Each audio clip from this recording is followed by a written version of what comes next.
ব্রাজিলের কিংবদন্তি footballer Neymar junior জাতীয় দল থেকে অবসর নেওয়ার পর প্রথমবারের মতো ফেসবুক ও ইউটিউবে লাইভে এসে কোটি কোটি ভক্তদের উদ্দেশ্যে আবেগঘন বক্তব্য দিয়েছেন। এই বক্তব্য শুনে অনেক ভক্ত অজরেই কাঁদছেন। নেইমার লাইভে এসে ভক্তদের উদ্দেশ্য করে বলেন, আজকের এই লাইভটি শুরু করতে আমার অনেক কষ্ট হচ্ছে, কারণ আমি এমন একটি সিদ্ধান্ত নিয়ে আপনাদের সামনে এসেছি যেটি আমার জীবনের সবচেয়ে কঠিন সিদ্ধান্তগুলোর মধ্যে একটি।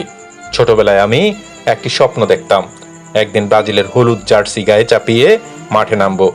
সেই স্বপ্ন পূরণ হয়েছিল।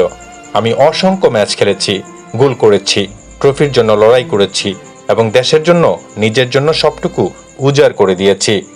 অনেক সময় জিতেছি, অনেক সময় হেরেছি, কিন্তু একটি বিষয় কখনো বদলায় যায়নি।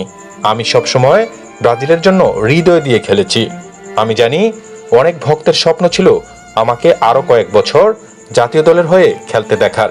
বিশ্বাস করুন, সেই ইচ্ছা আমারও ছিল, কিন্তু জীবনের একটা সময় আসে যখন নতুনদের জন্য জায়গা করে দিতে হয়। আজ আমি জাতীয় দল থেকে বিদায় নিচ্ছি, তবে আমি ফুটবলকে বিদায় দিচ্ছি না। ফুটবল আমার জীবন, আমার ভালোবাসা। আমার কেরিয়ারে অনেক সমালোচনা হয়েছে, অনেক প্রশংসা পেয়েছি। কখনো ইনজুরি আমাকে থামিয়ে দিয়েছে, কখনো ভাগ্য আমার পাশে ছিল না, কিন্তু আমি কখনো হাল ছাড়িনি।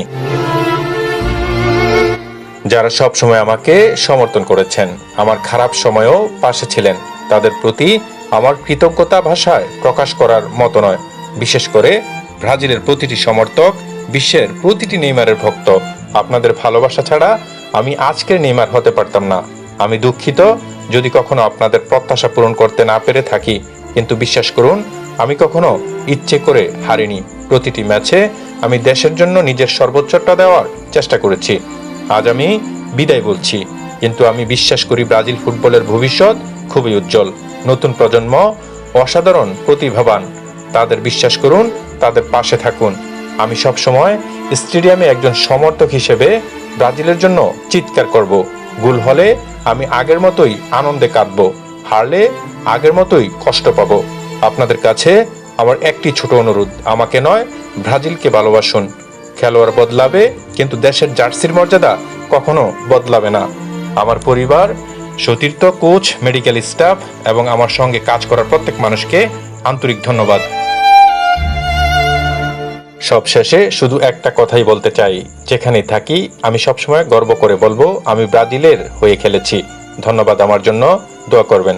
আমি আপনাদের সবাইকে ভালোবাসি। বিদায় নয়, আবার দেখা হবে।